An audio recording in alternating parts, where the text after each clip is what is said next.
नेपाली सेनालाई कुनै काम गर्ने जिम्मेवारी, देशको माटोको रक्षा गर्ने जिम्मेवारी क्याबिनेटले दिएकै छैन, रक्षा मन्त्रालयले दिएकै छैन। दुईटा मुलुकले सुगौली सन्धि रद्द भयो भनिसकेपछि अनि फेरि कसरी लागु हो हाम्रो चाहिँ प्रश्न हो। त्यस कारणले जेलिएको भनेको चाहिँ सन्धि रद्द भयो भन्ने अनि त्यसैलाई मात्र नक्सा बनाउने। नेपाल चाहिँ इन्डिपेन्डेन्ट भएको हिसाबले कुरा गर्ने हो भने नेपाल त स्वतन्त्र मुलुकका रूपमा विश्वका 11-12वटा मुलुकमध्ये एउटा, यसले स्वतन्त्रता दिवस मनाउँदैन। यद्यपि नेपालको पनि 60,000 वर्ग किलोमिटर जमिन चाहिँ इन्डियाको कब्जामा छ, पहिले बेलाको कब्जामा थियो। इन्डिया आफै 552वटा चाहिँ साना ठुला प्रिन्सली स्टेट राजा रजौटाहरूलाई एक गरेर बेलायतीहरूले बनाइदिएको चाहिँ मुलुक हो हैन।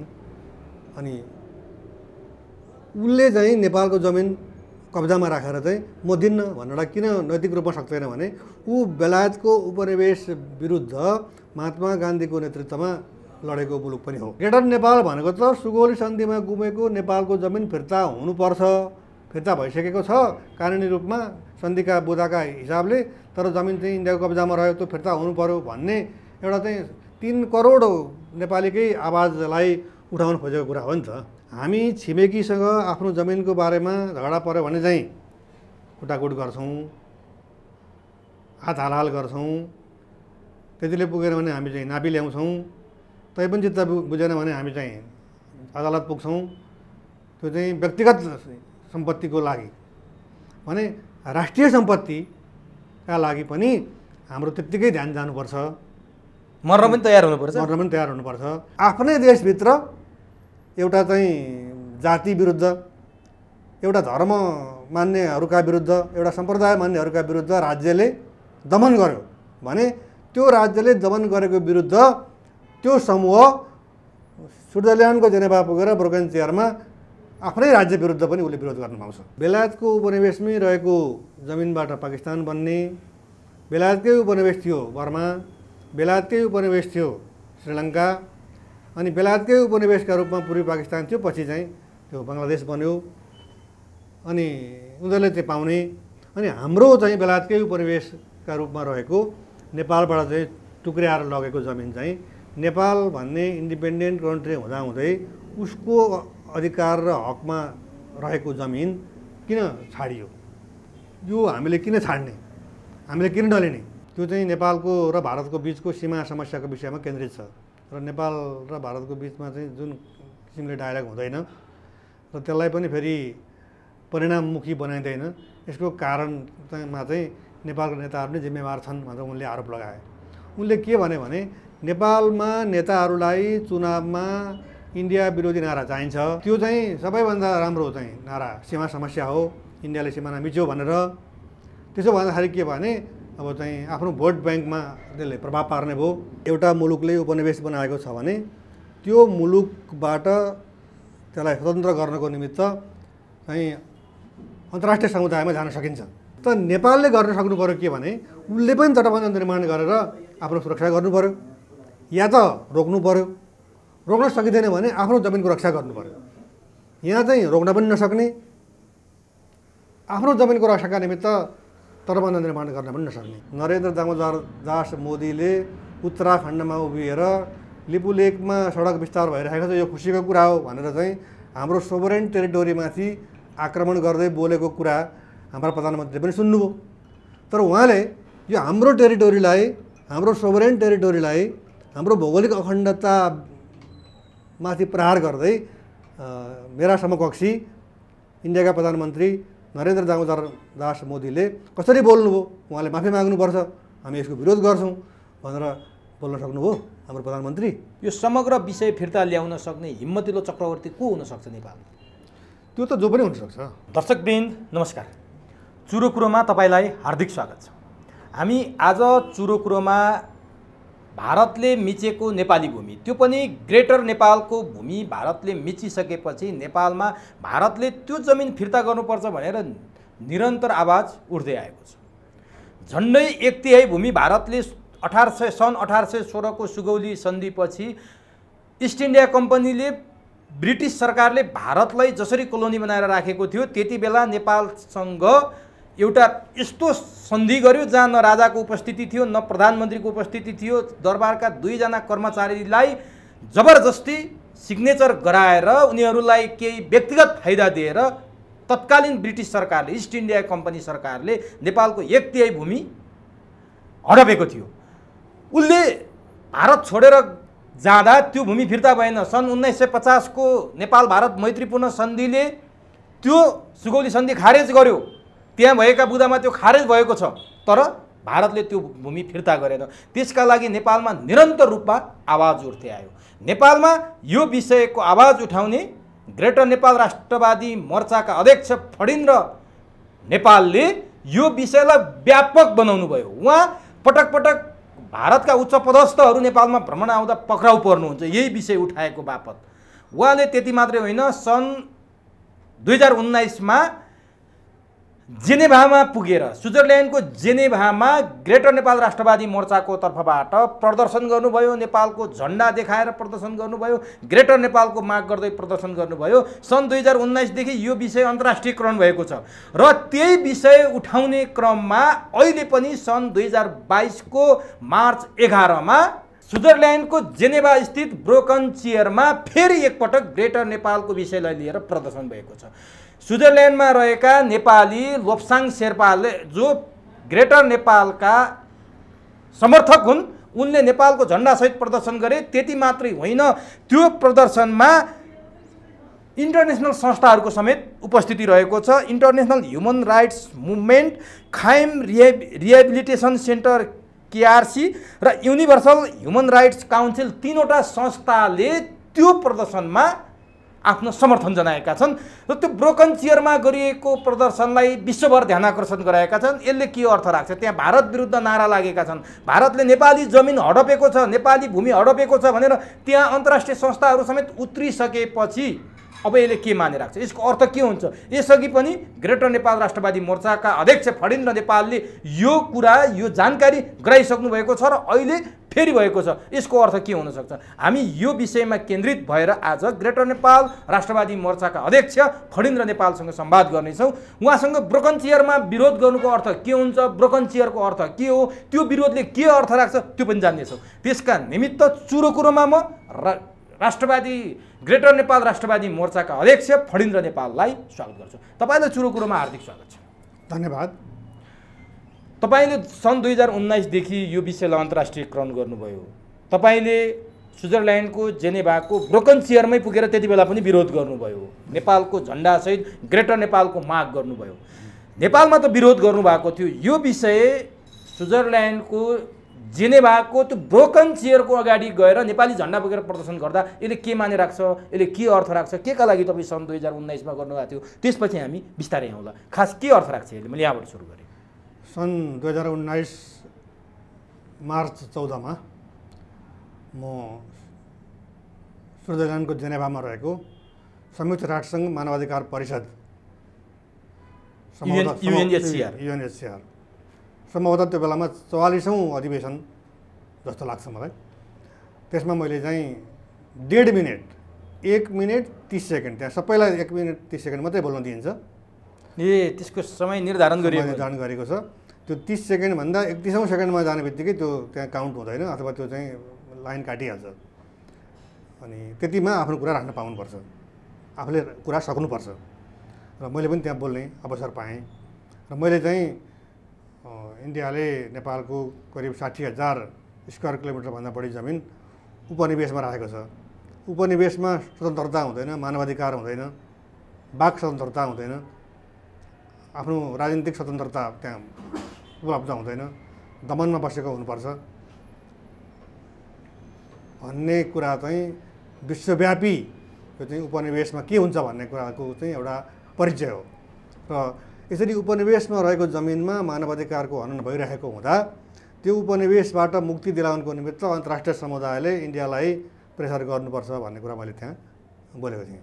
र त्यो बेलामा ग्रेटर नेपालको म्याप देखाएर ब्रोकन चेयरमा नेपालको नक्सा, नेपालको झन्डा पनि झन्डासहित हामीले विरोध पनि गरेका थियौँ त्यहाँ। त त्यो विरोध चाहिँ ब्रोकन चेयरमा किन गरिन्छ भन्ने कुरा चाहिँ त्यसको अर्थ के हो? एउटा त यो विरोध त्यहाँ गरेपछि यसको अन्तर्राष्ट्रियकरण भयो। अब यो लिमिटेसनको कुरा आउँछ क्या उमेशजी। अब ठुला शक्ति राष्ट्र सम्पन्न पैसा प्रशस्त भएको हो भने त्यहाँ अन्तर्राष्ट्रिय पत्रकारहरूलाई बोलाएर चाहिँ विश्वव्यापी गर्न सकिन्थ्यो, तर त्यो पहुँच र त्यो क्षमता त हामीसँग छैन। कति भने त्यहाँ मेरो एकजना साथी लोप्साङ शेर्पाले, मैले चाहिँ 2020मा त्यहाँ जाँदाखेरि मैले ग्रेटर नेपालका केही पोस्टरहरू 150 पोस्टर मैले उहाँलाई दिएको थिएँ र त्यसलाई यसपटक उपयोग गरियो त्यहाँ। तर यसपटकको जुन कार्यक्रम हो, जुन 11 मार्चमा भयो ब्रोकन चेयरमा, यो चाहिँ मुख्य रूपमा चाहिँ कालापानी एरियालाई इन्डियाले कब्जा गरेर अतिक्रमण निरन्तर जारी राखेर त्यहाँ सैनिक कारबाही गरेर नेपालको भूमिमाथि उसले जुन अधिकार जमाइराखेको छ, त्यो चाहिँ 1950 को शान्ति तर मैत्री सन्धिको आधारमा भन्ने हो भने पनि त्यो शान्ति र मैत्रीसँग बिल्कुल विपरीत कुरा भयो, सेनै पठायो। र अर्को चाहिँ यसमा के कुरा उठाएको छ, द प्रोटेस्ट भन्ने जुन पोस्टर छ, त्यो पोस्टरमा चाहिँ सुगौली सन्धि अनुसार कालापानी नेपालको हो। त सुगौली सन्धिमा सही गर्ने पक्षले, बेलायतको उत्तराधिकारका रूपमा आएको इन्डियाले सुगौली सन्धिलाई मानेर कालापानी नेपाललाई छाड्नुपर्नेमा कालापानीमाथि उसले कब्जा जमाइराखेको छ। यो चाहिँ इन्डियाले बेला बेलामा नेपाल र इन्डियाको बिचमा कस्तो सम्बन्ध छ भन्दाखेरि special relationship between Nepal and India. उनीहरू संसारमा बोल्नु पर्यो भने फेरि बोल्छन् तर इन्डियाले नेपाल र इन्डियाको बिचमा चाहिँ विशेष सम्बन्ध छ। विशेष सम्बन्ध भनेको उसले हामीलाई निरन्तर हेपिरहँदाखेरि हामी चुपचाप सहनु चाहिँ विशेष सम्बन्ध हो। हाम्रो जमिन कब्जा गरेर राख्नु चाहिँ विशेष सम्बन्ध हो। हाम्रो 60,000 वर्ग किलोमिटर ग्रेटर नेपालको टेरिटोरी कब्जा गरेर चाहिँ 47 अगस्त 15देखि उसले निरन्तर उपनिवेशमा राखेको छ, त्यसलाई स्पेसल रिलेसन भनिन्छ। यो क्वेसन पनि त्यहाँ उठेको छ। र यसपटकको उमेशजी सबभन्दा खुसी लाग्ने कुरा चाहिँ के हो भने इन्टरनेसनल ह्युमन राइट्स मुभमेन्ट एउटा संस्था, अर्को चाहिँ खियाम रिहेबिलिटेसन सेन्टर KRC र युनिभर्सल ह्युमन राइट्स काउन्सिल, अर्को ह्युमन राइट्समाथि काम गर्ने, यी तीनटा संस्थाले इन्डियाले नेपालमाथि गरेको ज्यादती, उसको भौगोलिक अखण्डतामाथि गरेको प्रहार र कालापानीको त नामै लिएको छ, यो चाहिँ सुगौली सन्धि अनुसार नेपालको जमिन के कारणले इन्डियाले यसरी चाहिँ कब्जामा लिएको, यस कुराको विरोध चाहिँ यी संस्थाहरूको नेतृत्वमा, यिनको संयुक्त आयोजनामा ब्रोकन चेयरमा भयो। र अघि मैले तपाईँलाई भनेको थिएँ त्यो ब्रोकन चेयरमा गर्नुको चाहिँ के अर्थ छ, के औचित्य हो भन्ने कुरा चाहिँ कतिपय नेपाली दाजुभाइ दिदीबहिनीहरूलाई जानकारी नहुन पनि सक्छ। यो चाहिँ एकदम सजिलोसँग भन्दाखेरि चाहिँ तपाईँले मेरो बिचमा अघि अनौपचारिक कुराकानी हुँदाखेरि भने जस्तै अहिले चाहिँ धेरै जसो विरोध कार्यक्रमहरू माइती घरमण्डलामा हुन्छन् नि, एकदम होइन। पहिला रत्न पार्कमा हुन्थ्यो, अनि भित्र चाहिँ बस पार्क नहुन्थ्यो, त्यहाँ भित्र टुडी खेलमा पनि हुन्थ्यो। र त्यो ब्रोकन चेयर भनेको चाहिँ त्यो स्विट्जरल्यान्डको मात्रै होइन, त्यो मानवाधिकार परिषद, संयुक्त राष्ट्रसङ्घको मानवाधिकार परिषदको भवन, त्यसको अगाडितिर चाहिँ संयुक्त राष्ट्रसङ्घका सदस्य राष्ट्रहरूको सबैको झन्डा त्यहाँ फरफराइरहेको देखिन्छ। र त्यसको अगाडिपट्टि एउटा सडक छ, त्यो सडकदेखि चाहिँ अघिल्लो भागमा चाहिँ त्यहाँ ब्रोकन चेयर छ। ब्रोकन चेयर भनेको एउटा ठुलो कुर्सी छ, त्यो कुर्सी चाहिँ 4वटा खुट्टा हुनुपर्नेमा एउटा खुट्टा भाँचिएको छ। त्यो सिम्बोलिक हो, त्यो प्रतीकात्मक र चाहिँ सत्ताको एउटा खुट्टा भाँचिएको। मैले भन्न खोजेको अर्थ के भनेदेखि आफ्नै देशभित्र एउटा चाहिँ जाति विरुद्ध, एउटा धर्म मान्नेहरूका विरुद्ध, एउटा सम्प्रदाय मान्नेहरूका विरुद्ध राज्यले दमन गर्यो भने त्यो राज्यले दमन गरेको विरुद्ध त्यो समूह स्विट्जरल्यान्डको जेनेभा पुगेर ब्रोकन चेयरमा आफ्नै राज्य विरुद्ध पनि उसले विरोध गर्न पाउँछ। त्यतिसम्मको त्यसले त्यो हैसियत राख्छ। जस्तो त्यहाँ चाहिँ अब काश्मीरका विषयमा कुरा उठ्छ, अब अरू पश्चिम सहारा भन्ने चाहिँ एउटा चाहिँ उपनिवेश छ, त्यसले पनि कुरा उठाउँछ। इन्डियाभित्र चाहिँ विभिन्न धर्म मान्नेहरूका विरुद्ध चाहिँ दमन भइरहेको छ, त्यहाँ स्वतन्त्रता चाहनेहरूका विरुद्ध चाहिँ लाठीमुरी बन्दुक हानाहानका अवस्था कुराहरू छन्, त्यस्ता कुरा पनि त्यहाँ लिएर जान पाइन्छ। त्यस कारण त्यो चाहिँ ब्रोकन चेयर भनेको चाहिँ अन्तर्राष्ट्रिय रूपमै चर्चा पाएको र आफ्नो देशको सरकार विरुद्ध त्यो देशका नागरिकले आफूमाथि भएको अन्याय र अत्याचारप्रति ध्यानाकर्षण, विश्वको ध्यानाकर्षण गर्नको निमित्त त्यहाँ लगेर विरोध गरिन्छ। अब त्यो ब्रोकन चेयरको अर्थ र त्यहाँको विरोधको अर्थ त तपाईँले भन्नुभयो। तपाईँले यसअघि 2019मा गरेको ब्रोकन चेयरमै हो कि संयुक्त राष्ट्रसङ्घीय मानव अधिकार परिषदको भवनको अगाडि कि त्यो दुइटै एकै ठाउँमा हो? त्यो संयुक्त राष्ट्रसङ्घको UNHCR को भवनभित्र चाहिँ त्यहाँ बोल्न पाइन्छ। तपाईँले बोलेको चाहिँ भवनभित्र? तपाईँलाई भने अघि 1 मिनट 30 सेकेन्ड बोल्न पाइन्छ। मैले भवनभित्र बोलेँ, सभालाई नै सम्बोधन गरेको हो मैले। र अर्को चाहिँ विरोध कार्यक्रम चाहिँ त्यहाँभित्र जहाँनिर बोलिन्छ त्यहाँ त फोटो खिच्न पनि पाइँदैन, त्यहाँ विरोध गर्ने भन्ने कुरै हुँदैन। यद्यपि कुनै देशले कुनै देशका विरुद्धमा त्यहाँ चाहिँ कुरा उठायो भने अनि जसको विरुद्धमा कुरा उठाएको त्यो देशले चाहिँ विरोध गर्ने, हात उठाउने, बोल्न दिनु हुँदैन भन्ने हुटिङ गर्ने कुरा त हुन्छ। तर के भने त्यो हठात हुन्छ, त्यो अप्रत्याशित रूपमा कसले के बोल्छ र कसले विरोध गर्छ भन्ने कुरा त्यहाँ थाहा हुन्न। तर प्रायोजित रूपमा चाहिँ विरोध गर्न पाइँदैन त्यहाँ चाहिँ। तर ब्रोकन चेयरमा चाहिँ त्यहाँको प्रहरीलाई चाहिँ जानकारी दिएर आज हामी यति बजेदेखि यति बजेसम्म त्यहाँ कार्यक्रम गर्दैछौँ। फेरि त्यहाँ पनि यदि त्यो समय लिएको रहन्छ भने चाहिँ पाइँदैन, पुलिसले पक्रेर लैजान्छ। अलरेडी लिनु पर्यो समय, पहिले चाहिँ समय लिएको। अब यो मुद्दालाई अन्तर्राष्ट्रियकरण गर्ने सायद पहिलो नेपाली तपाईँ नै होला। ग्रेटर नेपालको सुगौली सन्धिमा गुमेको जमिनका विषयमा अन्तर्राष्ट्रियकरण गर्ने चाहिँ काम अब मेरो सौभाग्य मैले प्राप्त गरेँ भनौँ न। मलाई यो चाहिँ तपाईँलाई कहाँबाट आयो? यो गरेपछि यो यहाँ अहिले लोप्साङजीहरूले गरेको विषयमा त हामी अझै गहन छलफल गरौँला। जस्तो यसलाई अन्तर्राष्ट्रियकरण गर्नुपर्छ, यो सीमा सम्बन्धीको विषयलाई भारतलाई चाहिँ भारतले नेपालप्रति बाहिर झट्ट हेर्दा चाहिँ विशेष सम्बन्ध राखेको जस्तो देखाउने, तर भित्री रूपमा चाहिँ भारतले नेपाललाई यो उपनिवेश जस्तो बनाएको विषय चाहिँ अन्तर्राष्ट्रियकरण गर्नुपर्छ भन्ने चाहिँ तपाईँले अरू अन्तर्राष्ट्रिय नजिरबाट पाउनुभयो अध्ययन गरेर, अथवा के हिसाबले तपाईँ चाहिँ त्यहाँ पुग्नुभयो? यो चाहिँ माटोको मुद्दा राजनीतिक मुद्दा हो, तर राजनीतिक मुद्दालाई लिएर त त्यहाँ जान पाइँदैन। मानवाधिकारको हनन चाहिँ उपनिवेशमा निरन्तर भइरहेको हुन्छ, त्यसकारण हाम्रो जमिन पनि उपनिवेशमा छ। त्यहाँका जनताले चाहिँ तपाईँलाई उदाहरणको रूपमा भनौँ न, दार्जिलिङमा गोर्खाल्यान्ड माग्दाखेरि चाहिँ कति मान्छे मारिए भन्नु त? उनीहरूले विदिन इन्डिया, तर पश्चिम बङ्गालभन्दा फरक, तर इन्डियाभित्रै हामीलाई पनि एउटा राज्य चाहियो भनेर माग्दाखेरि पहिलो आन्दोलनमा झन्डै 1100-1200 1300 मान्छे मारिए, पछि पनि 100-150 जना मान्छे त्यहाँ मारिए। त आफ्नो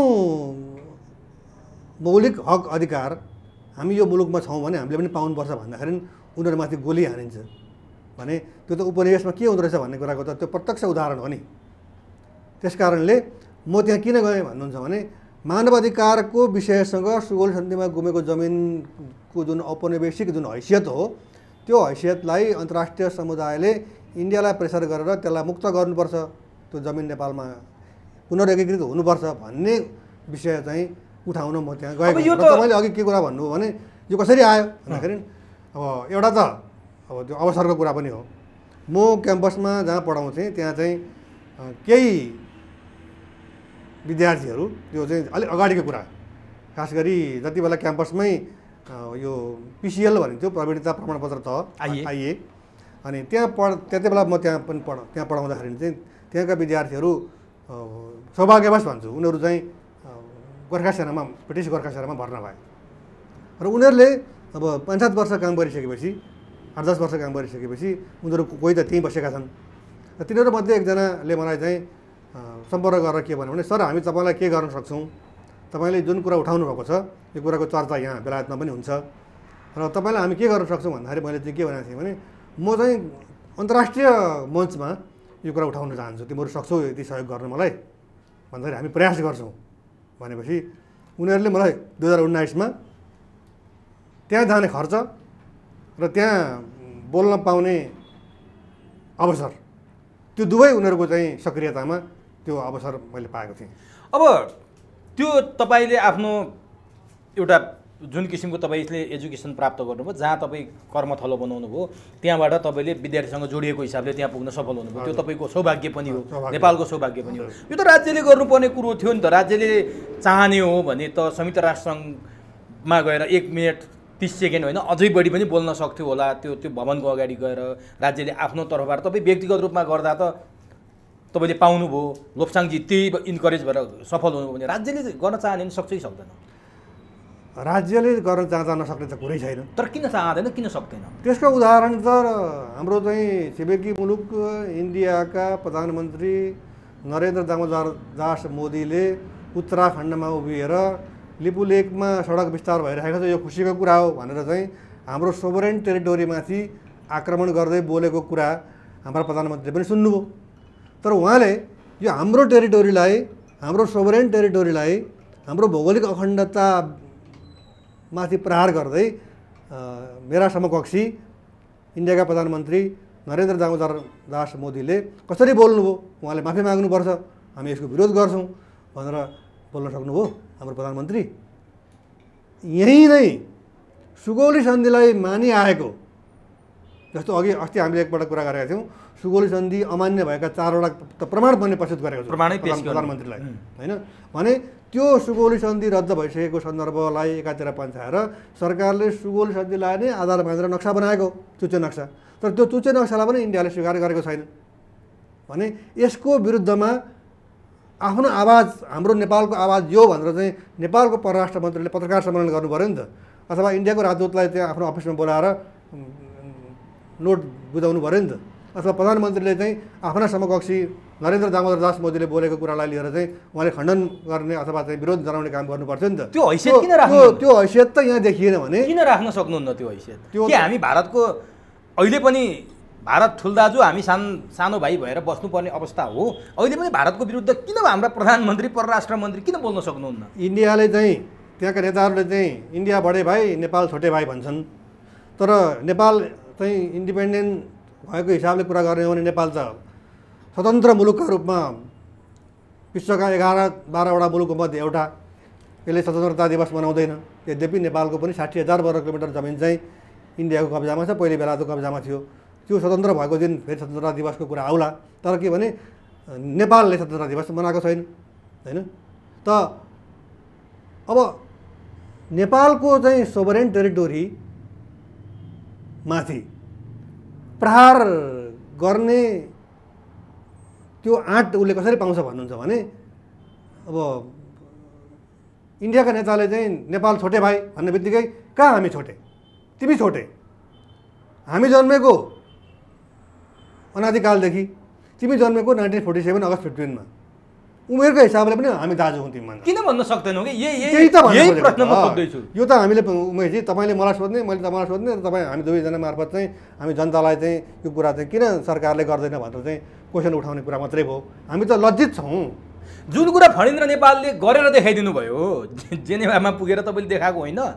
होइन, मैले चाहिँ के भने अन्तर्राष्ट्रिय रूपमा चाहिँ विषय यो है भनेर मैले प्रस्तुत गरेको हुँ। अब तपाईँले अघि एउटा महत्त्वपूर्ण प्रश्न कहाँनिर उठाउनु भयो भने, जस्तो सुगौली सन्धिले गरेको कुराले पनि लिपुलेक, लिम्पियाधुरा र कालापानी हाम्रो हो सुगौली सन्धिको हिसाबले पनि भनेर तपाईँले अघि कुरा उठाउनु। अब त्यो सुगौली सन्धि नै खारेजको कुरा पनि तपाईँ उठाइरहनु भएको छ। 1950 को सन्धिले सुगौली सन्धि पनि खारेज गर्छ। यो कस्तो जेलिएको कुरा छ के? सुगौली सन्धिले लिपुलेक, लिम्पियाधुरा हाम्रो हो, 1950 को सन्धिले त्यो सुगौली सन्धि नै खारेज गर्छ र ग्रेटर नेपालै हाम्रो हो भन्ने पनि छ। अब तपाईँले त त्यो सानो लिम्पियाधुरा र लिपुलेकको मात्रै कुरा गर्नु भएको छैन नि, तपाईँले ठुलो नेपालको कुरा गर्नु भएको छ नि। यो जेलिएको विषयलाई आम जनताले, साधारण मान्छेले, भुइँ मान्छेले कसरी बुझ्ने?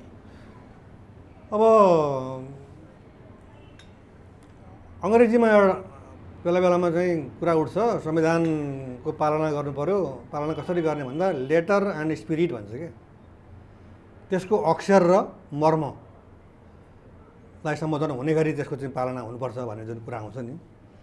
अब सुगौली सन्धि भयो बेलायतसँग, किनभने सुगौली सन्धि जुन मूल सन्धि हो नि 9 सूत्रीय, त्यसको मलाई लाग्छ 6 देखि 7 ठाउँमा ब्रिटिस गभर्मेन्ट भन्ने शब्द परेको छ। कतिपय ठाउँमा इस्ट इन्डिया कम्पनी भन्ने छ, कतिपय ठाउँमा चाहिँ ब्रिटिस गभर्मेन्ट भनेको छ। भनेपछि त ब्रिटिस गभर्मेन्ट हो भन्ने कुरा त त्यो सुगौल सन्धिले नै प्रश्न गर्छ। हामीले सन्धि कोसँग गरेका रहेछौँ भन्दाखेरि बेलायतसँग गरेका रहेछौँ। तर त्यो बेलायतले चाहिँ 1947 को जुलाई 18 ब्रिटिस पार्लियामेन्टबाट इन्डियन इन्डिपेन्डेन्स एक्ट भन्ने एउटा कानुन पास गरेर ऐन पास गरेर चाहिँ अगस्त 14 1947 पाकिस्तान अनि अगस्त 15 1947 इन्डिया बन्ने छ। यी दुईटै मुलुकमा प्रवेश गर्न नचाहने मिल्न नचाहनेहरू स्वतन्त्र हुन सक्नेछन्। र त्योभन्दा अझ अगाडि बढेर के भनेको छ भने हामी यो एरियामा आउँदाखेरि यसको भौगोलिक अवस्था राजनीतिक अवस्था जे थियो त्यही अवस्थामा छोडेर जाँदैछौँ भनेको छ। त्यो अवस्था भनेको हाम्रो अवस्था टिस्टादेखि सतलजसम्म हिमालयदेखि गङ्गा नदीसम्मको हाम्रो अवस्था हो। त्यसले त्यही बुझाउँछ भने इन्डियन इन्डिपेन्डेन्स एक्टको अनुसार चाहिँ पाकिस्तान र इन्डिया बन्ने अनि त्यो एक्टमा उल्लेख भए अनुसारको जमिन चाहिँ नेपालले नपाउने तपाईँले उठाएको मुख्य विषय यो कुरा थियो हैन।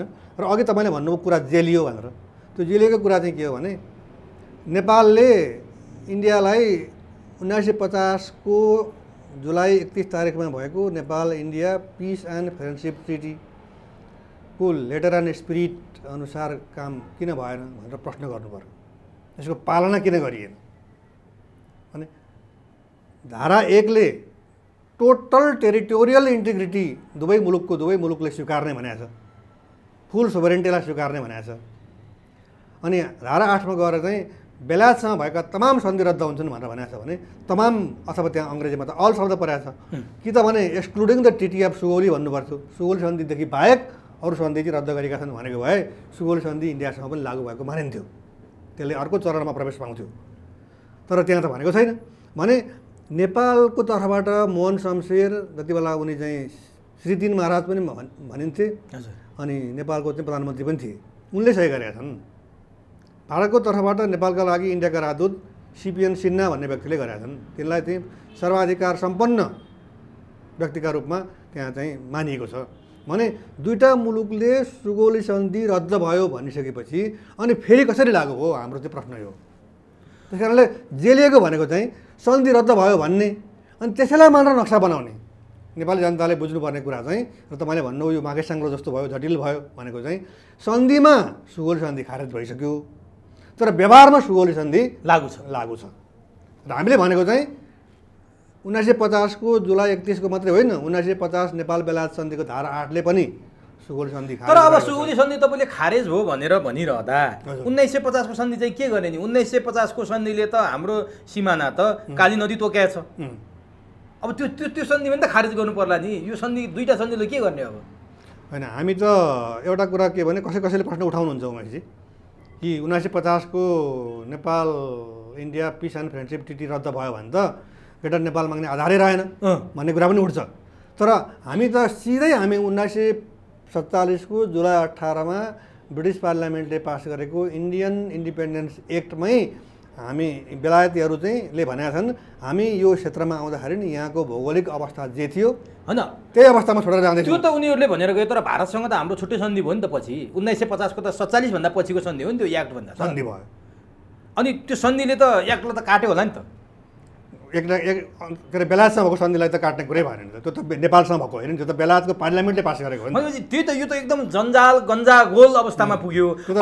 बेलायतको पार्लियामेन्टले पास गरेको हो इन्डियन इन्डिपेन्डेन्स एक्ट। त्यो एक्ट अनुसार त्यसलाई रद्द गर्ने भने त फेरि बेलायत इन्डिया पनि त फेरि ब्याक टु बेलायत इस्ट इन्डिया कम्पनीमा जानु पर्यो। ल ठिक छ। अब तपाईँले अन्तर्राष्ट्रियकरण गर्नुभयो सबभन्दा पहिला 2019 मा, त्यसले के प्रभाव पार्यो र तपाईँले कुनै त्यस्ता विदेशी अरू नजिर अन्तर्राष्ट्रिय नजिर पाउनु भएको छ त्यहाँ गएर यसरी अन्तर्राष्ट्रिय रूपमा यसलाई ध्यानाकर्षण गर्दा भूभाग फिर्ता भएको? नम्बर 1।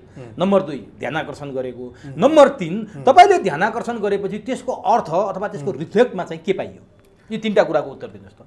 त्यहाँ पश्चिम सहारा भन्ने एउटा वेस्टर्न सहारा भन्ने एउटा चाहिँ उपनिवेश छ। त्यो उपनिवेश अफ्रिकामा छ। त्यसले पनि त्यहाँ प्रदर्शन गर्यो। इन्डियाका चाहिँ नर्थ इस्टका कतिपय स्टेटका मान्छेहरू आएर पनि हामीमाथि अन्याय भएको छ अत्याचार भएको छ भनेर प्रदर्शन गरे र ग्रेटर नेपालले पनि त्यहाँ प्रदर्शन गर्यो। चाहिँ एउटा मुलुकले उपनिवेश बनाएको छ भने त्यो मुलुकबाट त्यसलाई स्वतन्त्र गर्नको निमित्त चाहिँ अन्तर्राष्ट्रिय समुदायमा जान सकिन्छ। म गएँ, मैले ध्यानाकर्षण गरेँ, त्यहाँ चाहिँ मानवाधिकारको हनन छ भनेपछि मानवाधिकार परिषदमै बोलेको कुरा हुनाले किन मानवाधिकारको हनन भएको छ भनेर इन्डियालाई अघि तपाईँले भनिसक्नुभयो त्यो जहाँ चाहिँ उपनिवेश बनाएर हाम्रा नेपाली नागरिक भनौँ न तिनीहरू त्यहाँ इन्डियालाई सोध्न सक्छ होइन। तर के भने अब हाम्रो क्षमता छैन, किन पटक पटक जेनेभा जान सकिँदैन होइन। अब त्यहाँ के भयो कसो भयो भनेर जान सकिँदैन। अहिले पनि जाने प्रयास थियो तर कोभिडले गर्दा जान सकिएन।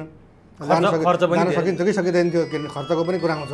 अब उमेशजी तपाईँले चाहिँ अर्को एउटा जिज्ञासा के राख्नु भएको छ भने उपनिवेशमा भएका जमिनहरू चाहिँ फिर्ता भयो कि भएनन्। त्यहाँ ध्यानाकर्षण गराइसकेपछि त्यहाँ ध्यानाकर्षण गराएपछि त मैले अघि तपाईँलाई भनिसकेँ यस्तो हुँदैन, किनभने त्यो चाहिँ ध्यानाकर्षण गर्ने मात्रै हो। अब तपाईँले यसरी सोधिसकेपछि मैले के भन्नुपर्छ भने उपनिवेशमा रहेको जमिन फिर्ता हुनको निमित्त चाहिँ उपनिवेश कसले बनायो त्यो मुलुक र कसको जमिन उपनिवेशमा गएको हो त्यो मुलुक भन्नुको अर्थ अहिले नेपाल र इन्डियाको बिचमा कुरा गर्ने हो भने नेपालको 60,000 स्क्वायर किलोमिटर जमिन चाहिँ इन्डियाको उपनिवेशमा छ। कसको जमिन हो? नेपालको हो। यसमा के हुन्छ भन्नुहुन्छ भने फिर्ता गर्ने कुरामा चाहिँ अब नेपालले भन्यो इन्डियालाई यो जमिन हाम्रो हो, फिर्ता गर्नुहोस्, किनभने सबै कुराले सबै प्रमाणले त्यो नेपालको जमिन हो भन्ने कुरा सिद्ध गर्छ भने इन्डियाले चाहिँ फिर्ता गर्न सक्दिनँ भन्न सक्दैन। तर अहिलेसम्म मैले तपाईँलाई भन्दैछु हाम्रो त बिचमा कुरै भएको छैन नि त। हाम्रो त के भने कालापानको विषयमा त प्रधानमन्त्री दुईवटा प्रधानमन्त्रीको बिचमा चाहिँ हटलाइनमा कुरा हुँदैन भने यत्रो जमिनको विषयमा त कुरा गरिन्छ भनेर हामी आशा नगरौँ। तर आशा पनि किन गरौँ भने भविष्यमा कुनै राष्ट्रवादी सरकार आउला, कुनै राष्ट्रवादी प्रधानमन्त्री होला। तर तपाईँलाई म एउटा कुरा स्मरण के गरौँ भने लिपुलेख लिम्पियाधुरा कालापानी हजुर ग्रेटर नेपालभन्दा त थोरै हो नि त्यो चुच्चो त। एकछिन त्यो ग्रेटर नेपालको हिसाबले त त्यो चुच्चो थोरै हो, कति होला र त्यसको क्षेत्रफल। त्योमा जमिन ल्याउने त परको कुरा छ। एउटा नक्सा सार्वजनिक गर्दा त भारत र नेपालको सम्बन्ध आज एकदमै बिग्रेको अवस्था छ। त्यो सुमधुर पटक्कै छैन, किनभने दुई देशका प्रधानमन्त्री बिचको आदान प्रदान पनि छैन। एउटा प्रधानमन्त्री भइसकेपछि भारत जाने चलन त्यो शेरबहादुर गएको अवस्था पनि देखिँदैन। केपी ओली हुँदा पनि त्यति राम्रो सुमधुर थिएन। एउटा नक्सा जारी गर्दा, जमिन ल्याएको होइन, नक्सा जारी गर्दा त अवस्था यस्तो छ। तपाईँले भनेको जस्तो 60,000 वर्ग किलोमिटर जमिन फिर्ता ल्याउने अवस्था, झन्डै 1/3 जमिन फिर्ता ल्याउने अवस्था सिर्जना भयो भने नेपाल र भारतको सम्बन्ध चाहिँ के होला? होइन, पहिलो कुरो त टेबलमा बसेर तपाईँ र म अहिले आम्ने सामने छौँ नि, त्यसै गरी दुई देशका प्रधानमन्त्री आम्ने सामने बसेर चाहिँ कुराकानी गर्दाखेरि एस अर नोमा कुरा गयो भने नै हुन्छ। एस अर नो नै हो कुराका चाहिँ परिणाम निष्कर्षमा त। इन्डियाले एस भन्यो भने सिद्धियो, इन्डियाले नो भन्यो भने नेपालले चाहिँ वाइ भन्दाखेरि फेरि इन्डियासँग जवाब छैन होइन। किनभने इन्डिया आफै 552वटा चाहिँ साना ठुला प्रिन्सली स्टेट राजा रजौटाहरूलाई एक गरेर बेलायतीहरूले बनाइदिएको चाहिँ मुलुक हो होइन। अनि उसले चाहिँ नेपालको जमिन कब्जामा राखेर चाहिँ म दिन्न भन्नलाई किन नैतिक रूपमा सक्दैन भने ऊ बेलायतको उपनिवेश विरुद्ध महात्मा गान्धीको नेतृत्वमा लडेको मुलुक पनि हो। यद्यपि उनीहरूले हिंसात्मक रूपले बन्दुक उठाएर ब्रिटिसहरूलाई भगाए भन्ने कुरा होइन, तर के भने एक किसिमको सहमतिको आधारमा उनीहरूले स्वतन्त्रता प्राप्त गरेका हुन् भने। अनि उपनिवेशवाद विरुद्ध कम्तीमा 90 वर्ष उनीहरू चाहिँ आफ्नो स्वतन्त्रता सङ्ग्राम चाहिँ 1857मा सिपाही विद्रोह भयो नि इन्डिया, त्यति बेलाको चाहिँ इस्ट इन्डिया कम्पनीको क्षेत्रमा लखनऊमा। त्यसलाई मान्दाखेरि अनि 1957देखि 47 हुँदाखेरि 90 वर्ष हुन्छ। 90 वर्ष ब्रिटिस उपनिवेशवाद विरुद्ध लडेको मुलुकका नेताहरूले अर्काको देशको जमिनलाई उपनिवेश बनाएको कुरा नेपालले उठाउँदाखेरि उनीहरूसँग पनि जवाब छैन नि त। तर हामी त कुरै उठाउँदैनौँ उमेशजी। यहाँ कुरा चाहिँ के छ भने नि, कुरा किन उठाउँदैन भन्नेतिर चाहिँ तपाईँहरू जानु पऱ्यो कि। मैले त्यो तपाईँलाई बारम्बार सोधिरहेको छु, कहाँ गएपछि उत्तर पाइन्छ मलाई सिकाइदिनुहोस् त सर। यो कुरा किन उठाइदिँदैन भन्ने कुरा चाहिँ एउटा फडिन्द्र नेपाललाई सोधेर तपाईँ र मेरो त सवाल जवाफको मात्रै कुरो हुने भयो। यो सम्बन्धित र मर्म कहाँ छ कि यसको जवाब कहाँबाट पाइन्छ? पहिलो कुरा त पीडित पक्ष हामी हौँ। हामीले ग्रेटर नेपाल राष्ट्रवादी मोर्चा लगायतका अरू पनि व्यक्ति र संस्थाहरूले ग्रेटर नेपालको कुरा उठाइरहेका छन् होइन। त भने पीडित पक्षले न पहिले कुरा उठाउँछ हामी पीडित पक्ष हौँ भने हामीले पहिले त इन्डियालाई सोध्नु पऱ्यो यो के गर्ने भनेर। अनि उसले मान्दिनँ भन्यो भने अनि संयुक्त राष्ट्रसङ्घ सुरक्षा परिषद अन्तर्राष्ट्रिय अदालत पनि हुन्छ। अन्तर्राष्ट्रिय अदालतमा जान सकिने ठाउँहरू छन्। तर जहाँसुकै जानुभन्दा पहिले ती प्रत्येक संस्थाले, ती प्रत्येक सङ्गठनले, प्रत्येक मन्त्रीले हामीलाई सोध्छ कि तपाईँहरूले पहिले इन्डियासँग कुरा गर्नुभयो भनेर चाहिँ सोध्छ। त्यसो भए शेरबहादुर देउवाले अथवा जो भए पनि प्रधानमन्त्रीले, हाम्रो देशको सरकार प्रमुखले हिम्मत गर्नु पर्यो कि भारतको सरकार प्रमुखलाई यो विषयमा कुरा गरौँ भनेर हिम्मत गर्नु पर्यो। हिम्मत गर्नु पर्यो, त्यसपछि प्रक्रिया अगाडि बढ्छ। प्रक्रिया अगाडि बढ्यो। भारतले माने ठिक छ, नमाने अरू बाटोहरू हामी रोज्न सक्छौँ। होइन, नेपालको पनि के एउटा निर्णय हुनु पर्यो, आन्तरिक सहमति के हुनु पर्यो भने हामी अब यो कुरा उठाएर जाने सबै दलहरूको सर्वदलीय सहमति हुनु पर्यो। तर त्यो त देखिँदैन नि त यहाँ त। होइन, जसरी चुच्चे नक्सामा सहमति भएको थियो त्यो परिस्थिति निर्माण गर्न सक्नु पर्यो। त्यो भएपछि सम्भव छ। सम्भव छ। तर कतिपयले के भन्छन्, यस्तै तपाईँ जस्तै कुरा गर्दाखेरि भने नेपालले जमिन फिर्ता पाउन अथवा गुमेको भूमि फिर्ता पाउन अथवा भारतले हडपेको भूमि फिर्ता पाउन दुईटा मात्रै कुरा हुन्छ कि एउटा युद्ध लडेर ल्याउनु सक्नु पर्यो कि भनेपछि कुटनीतिक तरिकाबाट कुराकानी गरेर ल्याउनु पर्यो। कुटनीतिक तरिकाको कुराकानी त तपाईँ र मैले कुरा गरिहाल्यौँ, सरकार प्रमुखले त्यो हिम्मत राख्नु पर्यो। युद्ध लडेर ल्याउनु पर्यो। यो दुईटा भन्दा अर्को विकल्प छैन। यो दुईटा भन्दा अर्को विकल्प त अन्तर्राष्ट्रिय मञ्चमा गए पनि अन्तिममा चाहिँ वार्ता नै हुन्छ। त्यहाँ पनि कि लडेर जित्नु पर्यो, त्यो सम्भव छैन। त्यो सम्भव छैन पनि भन्दिनँ म त, किनभने थल सेना यद्यपि हामीले हाम्रो कमजोरीलाई के स्वीकार्नुपर्छ भने एउटा मुलुकमा सेना राखिन्छ भने त्यो सेना किन राखेको भने शत्रु पक्षसँग लडेर देशलाई बचाउनुको निमित्त सेना राखेको। नेपालको सेनाको काम त्यही हो। नेपालको सेनाको पनि काम त्यही हो। तर अहिले के काम गरिरहेको छ? तर हामीलाई त, हाम्रो सेनालाई त यो विषयमा चाहिँ उमेशजी, पहिले म नेपाली सेनाको कट्टर आलोचक थिएँ होइन मैले। तर जब मैले चाहिँ योभन्दा अघिल्लो कार्यभार सम्हाल्नुभएका प्रधान सेनापति पूर्णचन्द्र थापालाई मैले भेट्ने अवसर पाएँ। त्यस पछाडि मैले चाहिँ नेपाली सेनालाई हेर्ने दृष्टिकोणमा मैले अलिकति परिवर्तन गरेँ। किन परिवर्तन के भने बच्चाले स्कुलमा पढ्ने केटाकेटीले होमवर्क गर्छन् नि, जति दिएको छ त्यति गर्छन् कि। होमवर्क दिएको छैन भने घरमा पढ्दै पढ्दैनन्, त्यो ब्यागै खोल्दैनन्, ब्यागै खोल्दैनन्। अब नेपाली सेनालाई रक्षा मन्त्रालयले अथवा राष्ट्रिय सुरक्षा परिषदले अथवा प्रधानमन्त्रीले वा चाहिँ परम सेनाधिपतिले कालापानीमा नेपाली सेनाको टुकडी गरेर बस्नु पर्यो भनेर आदेश दिनु पर्यो नि त। आदेश नदिने हो भने तपाईँ हामी नै के भन्छौँ भने सेनाले आफू खुसी गर्यो, अब कु गर्न आँट्यो, त्यो भन्ने व्यक्ति फेरि हामी नै हुन्छौँ। अनि के देखियो भनेदेखि नेपाली सेनालाई कुनै काम गर्ने जिम्मेवारी, देशको माटोको रक्षा गर्ने जिम्मेवारी क्याबिनेटले दिएकै छैन, रक्षा मन्त्रालयले दिएकै छैन। नदिएपछि त ऊ चुप लागेरै बस्छ। अब यो दुःखदायी अवस्था तर हामीले भोगिरहेको छौँ। सरकारले तपाईँले भनेका अथवा जुन अङ्गले सेनालाई आदेश दिएर जाऊ भारतसँग आम्ने सामने हो भन्यो भने हाम्रो क्षमता छ? त्यो क्षमता छैन भनेर म भन्दिनँ, क्षमता छ। किनभने नेपालको सेना अहिले पनि मैले सुनेको विश्वको तेस्रो कि पाँचौँ शक्ति छ थल सेनामा युद्ध कौशलका हिसाबले। मैले अघि तपाईँलाई भन्न आँटेको थिएँ सेना राखेपछि शत्रुपक्षसँग लड्नुपर्छ भन्ने हो। त्यसो भइसकेपछि हामी भूपरिवेष्टित मुलुक हौँ, हाम्रो जलसेना हुने भएन होइन। तर वायुसेना पनि त वायुसेना त हुनुपर्थ्यो। हाम्रो चाहिँ कालापानीमा हाम्रो चाहिँ उसले कब्जा गरेको ठाउँभन्दा पनि नेपालतिर छिरेर उसको हेलिकप्टर, सैनिक हेलिकप्टरहरूले त्यो गस्ती गर्ने।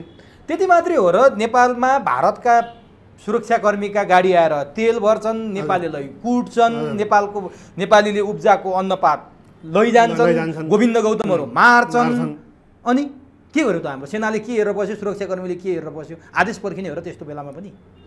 तपाईँको दैलेखमा त हतियारसहित सुरक्षाकर्मी आइपुगे होइन भारतको। बर्दियामा अस्ति आएर तेल हालेको होइन, खोइ त कसले खोज्छ?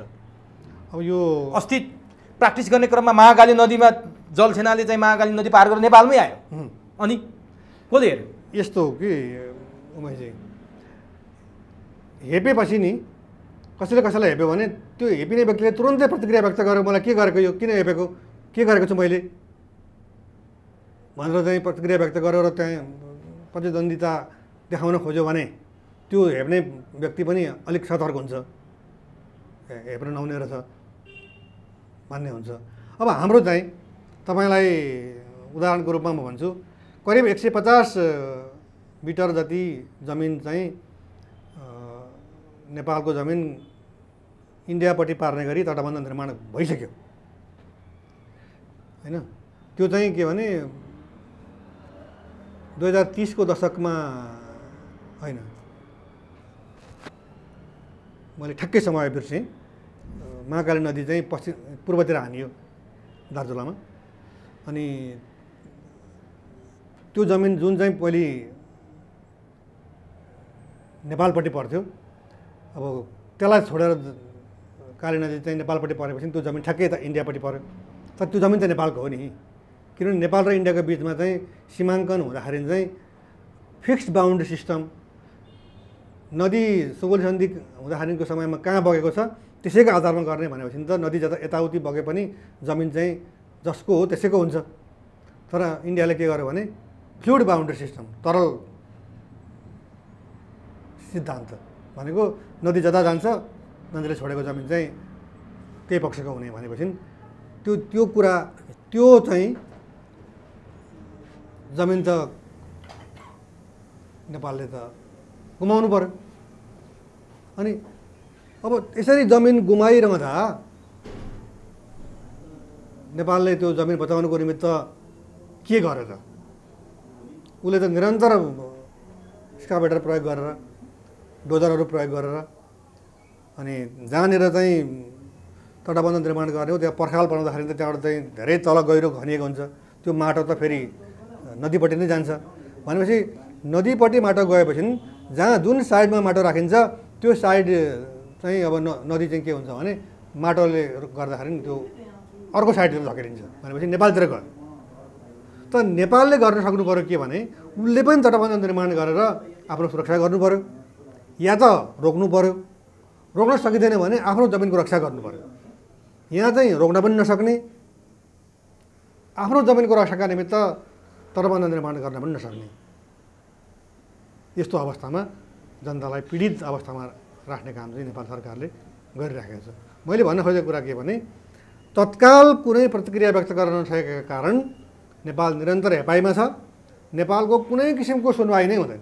अब कुनै किसिमको सुनाइ हुँदैन, सरकारले यसलाई चाहिँ अलिकति जागरुक भएर पहल नगर्दासम्म भन्ने तपाईँको कुरा देखियो। जस्तो तपाईँ त जेनेभा पुग्नुभयो, संयुक्त राष्ट्रसङ्घीय मानव अधिकार परिषदको अगाडि गएर विरोध पनि गर्नुभयो। त्यसले चाहिँ 2019 देखि तपाईँले निरन्तर गरेको विरोधले कुनै त्यस्तो माने राख्यो, अर्थ राख्यो, अथवा काहीँ अन्तर्राष्ट्रिय स्तरमा यसको ध्यानाकर्षण भएको केही पाउनुभयो तपाईँले? त्यसको कुनै नतिजा आयो? नतिजा चाहिँ म भन्दिनँ, तर के भने त्यहीँ नै पनि मैले तपाईँलाई अघि पनि भने जस्तो लाग्छ, मैले चाहिँ बोलिसकेपछि अनि केही देशका प्रतिनिधिहरूले इन्डियाले यत्रो जमिन नेपालको कब्जा गरेको छ हामीलाई थाहा थिएन, पहिलोपल्ट थाहा भयो। यो त एउटा उपलब्धि नै हो नि त, जानकारी भयो। त्यो तपाईँले अघि सुरुमा एउटा कुरा भन्नुभएको थियो, नेपाल र इन्डियाको सम्बन्ध विशेष छ भनेर भारतले अन्तर्राष्ट्रिय रूपमा प्रचार गरेको छ, त्यो कुरालाई चाहिँ अलिकति खण्डन गर्ने काम चाहिँ भयो भनेर तपाईँले भन्नुभयो। तर कतिपयले के भन्छन् भने फडिन्द्र नेपालले चर्चा परिचर्चा बटुल्नका लागि जेनेभासम्म पुगेर चाहिँ गरे, तर यिनको चाहिँ यो चाहिँ व्यक्तिगत चर्चाको लागि हो, यसको कुनै अर्थ छैन भन्नेहरू पनि तपाईँ जस्तै तपाईँकै क्षेत्रमा काम गर्ने मान्छेहरू पनि छन्। उहाँहरूले के भन्नुहुन्छ? त्यसलाई म स्वीकार्छु। त्यसलाई म स्वीकार कसरी गर्छु भने फडिन्द्र नेपाल एउटा व्यक्ति हो, तर के भने मैले त एक किसिमले भन्नुहुन्छ भने अन्तर्राष्ट्रिय विषय उठाएको हुँ, अन्तर्राष्ट्रिय मञ्चमा जाने विषय, र मैले यो देशको रक्षाका निमित्त, यो देशको भूमिको बचाउका निमित्त त्यो कुरा उठाएको हुँ। अब म के स्वीकार्छु भने हाम्रोमा प्रवृत्ति के छ भने कसैले केही गर्यो भने चर्चा पाउने हो नि त। संयुक्त राष्ट्रसङ्घमा पुग्नु नै ठुलो कुरा हो, त्यहाँ गएर बोल्नु भनेको त्यहाँ गएर उभिनु त्यसै पनि आकर्षणको विषय हो। र जसले त्यो अवसर पाएका छैनन् उनीहरूले के भने मलाई चाहिँ भन्ने एउटा मात्रै आधार के भने त्यसले व्यक्तिगत चर्चा उठाउनु पाउनुको निम्ति गरेको हो भन्ने कुरा हो। अनि अब चर्चा त यो देशको प्रतिनिधिका रूपमा प्रधानमन्त्री संयुक्त राष्ट्रसङ्घको अधिवेशनमा गएर बोल्नुभयो, त्यहाँको चाहिँ राष्ट्रपतिसँग चियापान गर्नुभयो भने पनि त चर्चा त हुन्छ नि। तर के त नेपालले संयुक्त राष्ट्रसङ्घमा तर तपाईँ के चाहनुहुन्छ खासमा? तपाईँको चाहना चाहिँ के हो? मेरो चाहना के भने बेलायतको उपनिवेशमा रहेको जमिनबाट इन्डिया बन्ने, बेलायतको उपनिवेशमै रहेको जमिनबाट पाकिस्तान बन्ने, बेलायतकै उपनिवेश थियो बर्मा, बेलायतकै उपनिवेश थियो श्रीलङ्का, अनि बेलायतकै उपनिवेशका रूपमा पूर्वी पाकिस्तान थियो, पछि चाहिँ त्यो बङ्गलादेश बन्यो। अनि उनीहरूले त्यो पाउने, अनि हाम्रो चाहिँ बेलायतकै उपनिवेशका रूपमा रहेको नेपालबाट चाहिँ टुक्र्याएर लगेको जमिन चाहिँ नेपाल भन्ने इन्डिपेन्डेन्ट कन्ट्री हुँदाहुँदै उसको अधिकार र हकमा रहेको जमिन किन छाडियो? यो हामीले किन छाड्ने, हामीले किन डलिने? अघि तपाईँले चाहिँ एउटा प्रश्न गर्नुभएको थियो, त्यसको उत्तर दिन बाँकी थियो। तपाईँले भन्नुभएको थियो नजिर, के छ नजिर भन्दा हङकङ त हाम्रो आँखै अगाडि छ। तर त्यो त संयुक्त राष्ट्रसङ्घको अगाडि गएर प्रदर्शन गरेर त होइन नि त। होइन, उनीहरूको सन्धि सम्झौता नै। मैले खालि तपाईँसँग के भन्न खोजेको भने उपनिवेशमा रहेको जमिन चाहिँ स्वतन्त्र भएको उदाहरणका रूपमा, नजिरका रूपमा चाहिँ मैले त्यो पेस गरेको। त्यो त संयुक्त राष्ट्रसङ्घका अगाडि गएर चाहिँ विरोध प्रदर्शन गर्ने भनेको त अन्तर्राष्ट्रिय जगतको ध्यान आकर्षण गर्ने, यस्तो भएको रहेछ है भन्ने, त्यो मात्रै कुरा हो। अथवा ग्रेटर नेपालको पक्षमा चाहिँ त्यहाँ गएर चाहिँ विरोध प्रदर्शन गरियो भने इन्डियाले थाहा पायो, बङ्गलादेशले थाहा पायो, श्रीलङ्काले थाहा पायो, स्विजरल्यान्डले त्यहीँ थाहा पायो, अन्तर्राष्ट्रिय पत्रकारहरू भएको भए अरूले पनि थाहा पाए, नेपाल सरकारले थाहा पायो। यो के भने जानकारीको निमित्त र यो विषय उपयुक्त हो कि होइन? के हामीले चाहिँ चीनले चाहिँ बेलायतको उपनिवेशमा रहेको हङकङ लियो, यो विषयमा कुरा गर्दाखेरि म तपाईँलाई एउटा कुरा भन्न एकदम बाध्य किन हुन्छु भने धेरैलाई एउटा भ्रम के रहेछ भने हङकङ चाहिँ लिजमा थियो भन्ने भ्रम रहेछ। त्यो होइन। हङकङ 1842मा लिएको, त्यो लिजमा लिएको जमिन चाहिँ 10 स्क्वायर किलोमिटर, अहिले हाम्रो भक्तपुर जिल्ला जुन छ त्यसलाई 12 भाग लाउँदाखेरि 1 भाग जति हुन्छ त्यति नै एरिया चाहिँ बेलायतले चीनसँग लिजमा माग्यो। त्यो लिजको टाइम चाहिँ कति थियो भने 99 वर्ष। 99 वर्षको चाहिँ 1997मा त्यो लिज अवधि सिद्धिन्थ्यो र चीनले के गर्यो भने हामीलाई चाहिँ त्यो 99 वर्षको लिजको जमिन मात्रै होइन 1842मा लिएको हङकङ पनि चाहिन्छ भनेर त्यो प्रक्रिया सुरु गर्यो उसले। र चीन र बेलायतको बिचमा त्यो जमिन फिर्ता गर्ने विषयमा सहमति भयो। त्यहाँ चाहिँ एउटा शब्द तपाईँले सुन्नुभएको छ, SAR भन्ने, SAR, स्पेसल एडमिनिस्ट्रेटिभ रिजन। अहिले हङकङ चीनको अभिन्न अङ्ग हो, उसकै अङ्ग हो, तर त्यहाँ चाहिँ अर्को डेमोक्रेटिक सिस्टम छ, 1 country 2 system पोलिटिकल सिस्टम। त्यही सिस्टममा अलिकति तलमा लगभग स्वायत्त जस्तै छ। अब त्यो 50 वर्षको लागि छ, त्यो त्यसपछि चीनकै हुन्छ, त्यसपछि चीनको हुन्छ। यो त तपाईँले नजिरको कुरा गर्नुभयो नि। अब अनि हङकङ पछाडि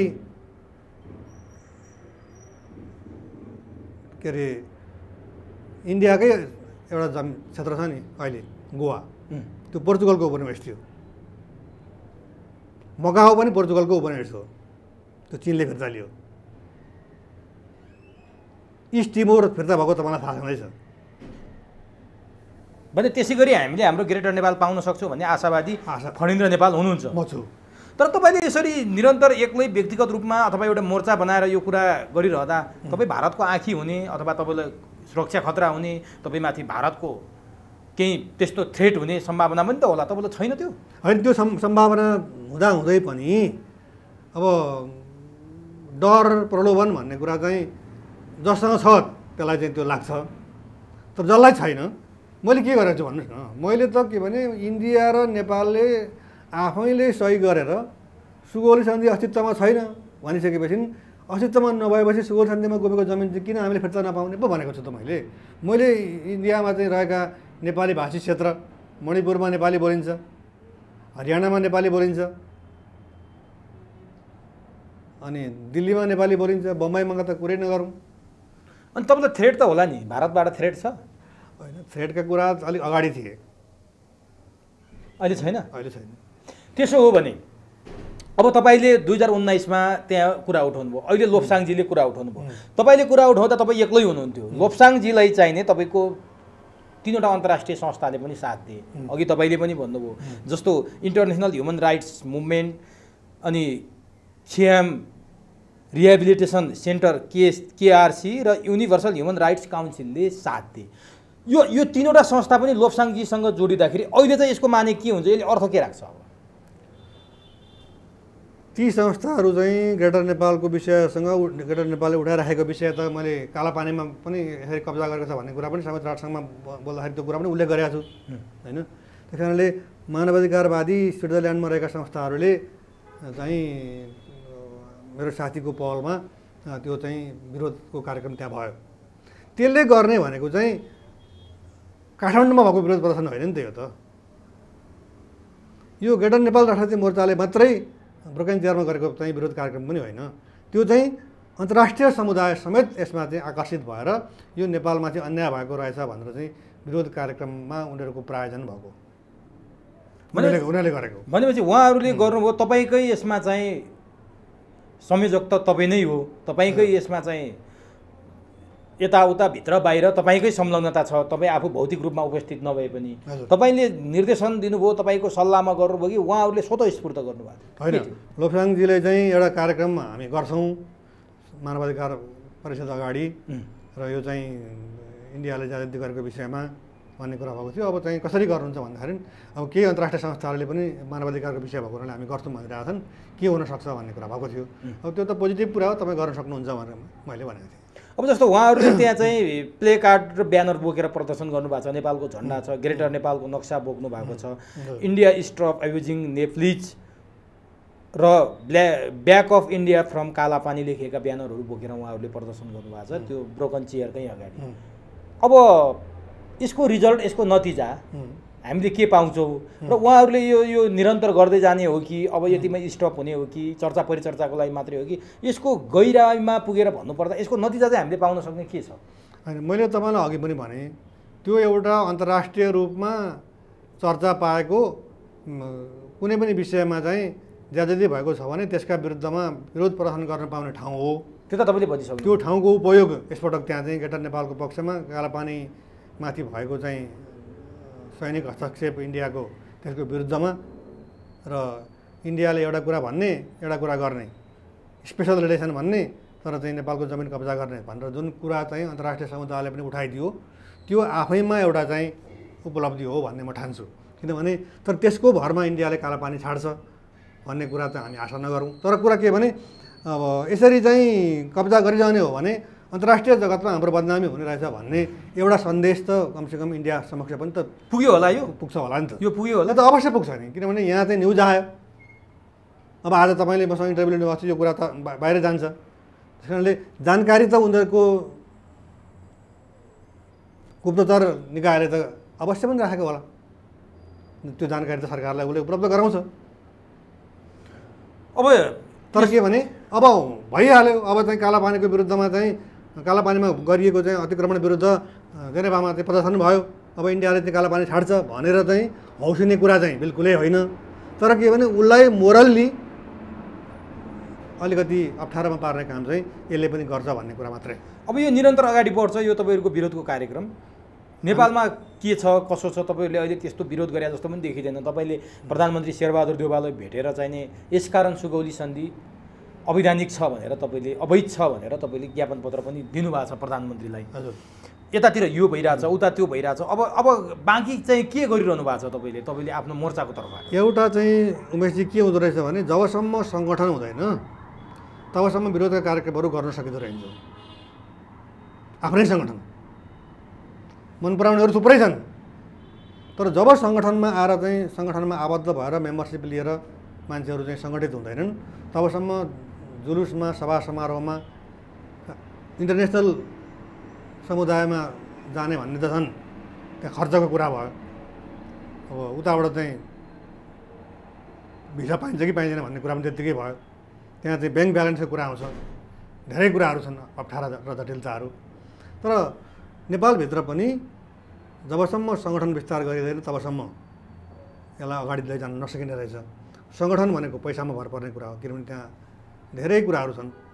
अब सङ्गठन बनाउन जाने यातायात खर्च, खाजा खर्च, मान्छेको समयको कुरा भयो, धेरै कुराहरू छन्। र मैले चाहिँ यो कुरा उठाउन खोजेको चाहिँ के भने कि त आफै सङ्गठन गर्ने, कि चाहिँ भने यो त निजी विषय होइन नि त। ग्रेटर नेपाल भनेको फणिन्द्र नेपाल हो र, त्यसरी बुझिन्छ के? ग्रेटर नेपाल भनेको त सुगौली सन्धिमा गुमेको नेपालको जमिन फिर्ता हुनुपर्छ, फिर्ता भइसकेको छ कानुनी रूपमा सन्धिका बुदाका हिसाबले, तर जमिन चाहिँ इन्डियाको कब्जामा रह्यो, त्यो फिर्ता हुनु पर्यो भन्ने एउटा चाहिँ 3 करोड नेपालीकै आवाजलाई उठाउन खोजेको कुरा हो नि त। यद्यपि यसमा चाहिँ कतिपयले हामीलाई चाहिँ बेचेर मागाले कि नेपाल धेरै भइसक्यो, अब ग्रेटर नेपाल किन चाहियो भन्ने कुरा पनि बेला बेलामा सुनिन्छ होइन। त्यो अब चाहिँ प्रायोजित आवाज हो।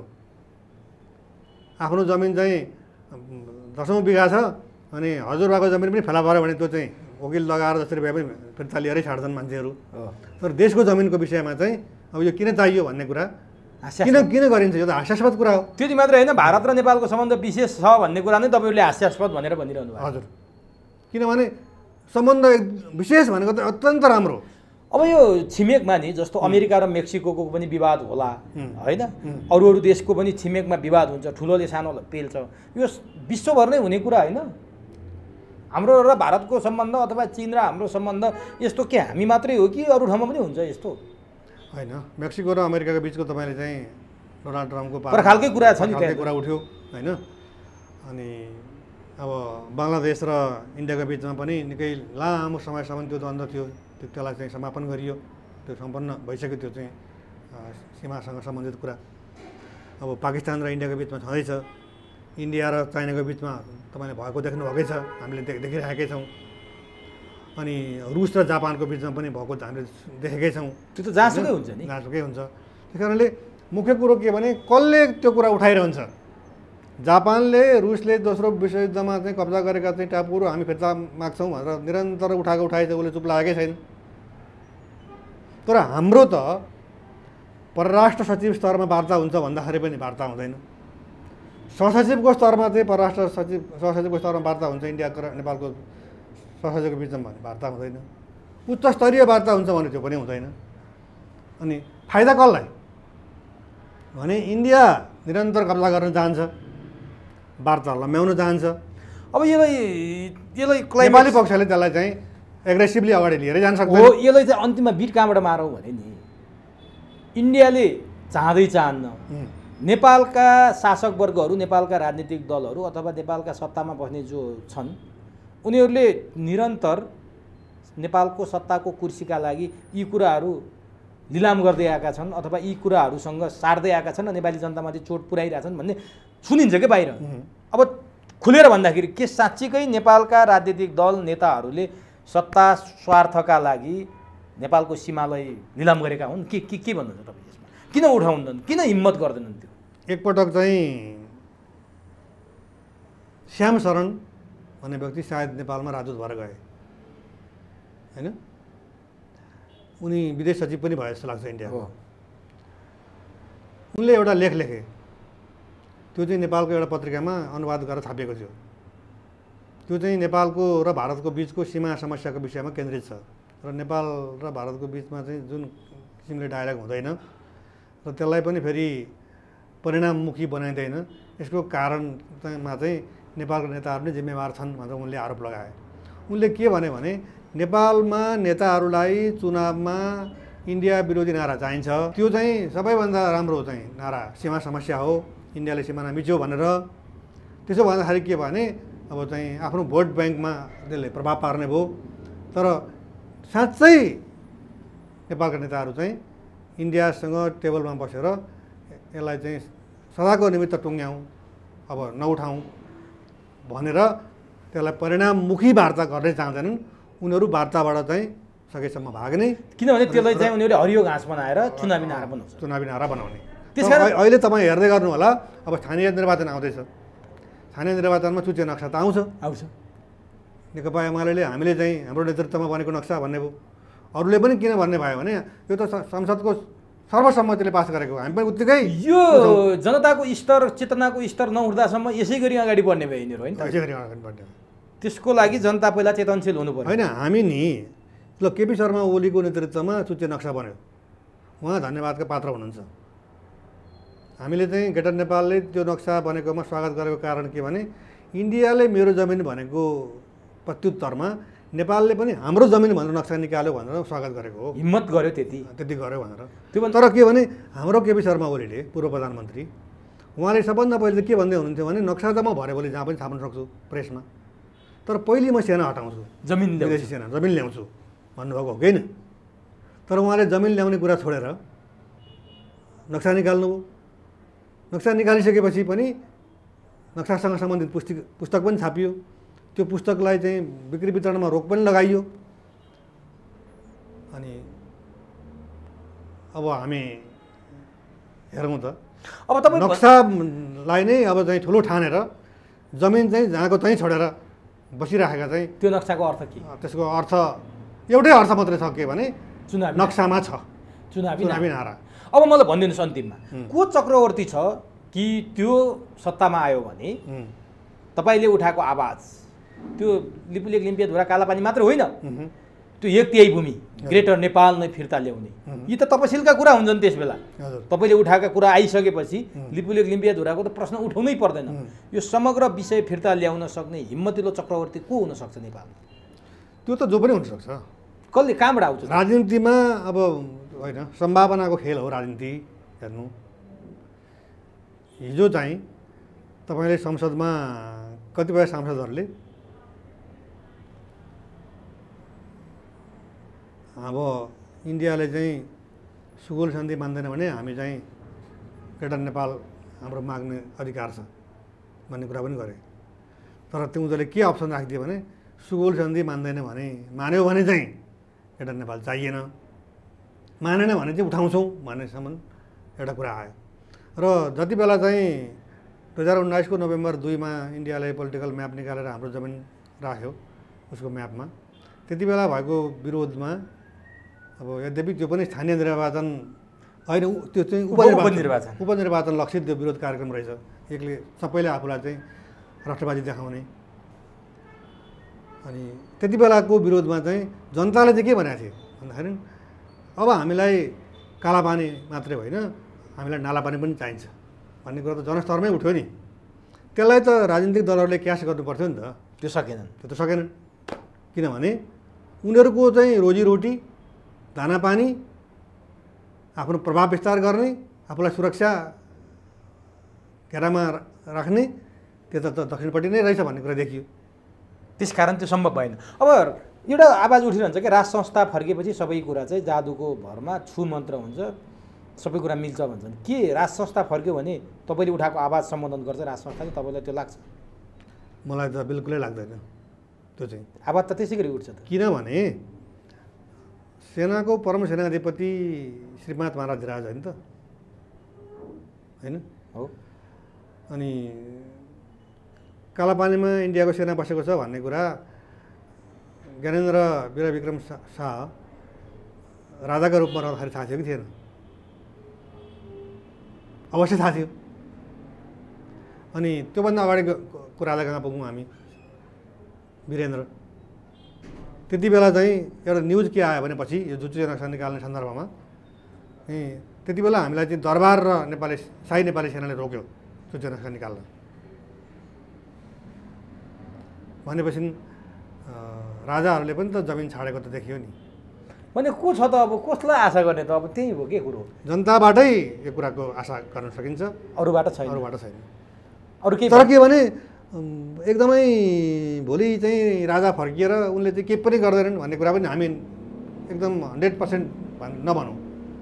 तर के भने सङ्केत त उनी राजा हुँदा के गरे भन्ने कुराले पनि त गर्छ नि। त्यसो भए आम दर्शकलाई के भन्न चाहनुहुन्छ जो सीमाको विषयमा ग्रेटर नेपालको विषयमा तपाईँले उठाएका विषयमा चाहिँ कान ठाडो पारेर सुनिरहनुमा हुन्छ, आँखा तेजिलो बनाएर? म चाहिँ नेपाली जनता, नेपालका दाजुभाइ दिदीबहिनी, आमा बुबाहरूलाई के भन्न चाहन्छु भने हामी छिमेकीसँग आफ्नो जमिनको बारेमा झगडा पऱ्यो भने चाहिँ कुटाकुट गर्छौँ, हात हालहाल गर्छौँ, त्यतिले पुगेन भने हामी चाहिँ नापी ल्याउँछौँ, तैपनि चित्त बुझेन भने हामी चाहिँ अदालत पुग्छौँ।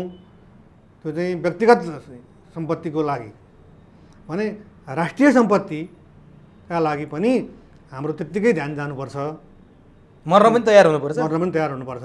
किनभने ग्रेटर नेपाल भयो भने नेपालको आजको जुन स्ट्याटस छ त्योभन्दा धेरै ठुलो विश्वमा हाम्रो चाहिँ स्थान नै अर्कै हुन्छ, भौगोलिक दृष्टिकोणले पनि सामरिक हिसाबले पनि। त्यसकारण उठौँ, उठौँ, जागौँ। देश चाहिँ हाम्रो जमिन हो, फिर्ता ल्याउँ। हामीले इन्डियालाई किन छाड्ने? इन्डियाले चाहिँ नभएको राष्ट्र पायो। किन इन्डिया भन्ने कुरा त 1947 अगस्त 15 मा बनेको, त्योभन्दा पहिले त ब्रिटिस इम्पायर थियो। जनस्तरबाट यो कुरा उठ्नु, जनस्तरबाट यो कुरा उठ्नु पऱ्यो र यो कुरामा होस्टेमा हैसियत जनताबाट हुनु पऱ्यो। हस्, समय दिनुभयो। अत्यन्त महत्त्वपूर्ण विषय राखिदिनु, यसको लागि हार्दिक धन्यवाद।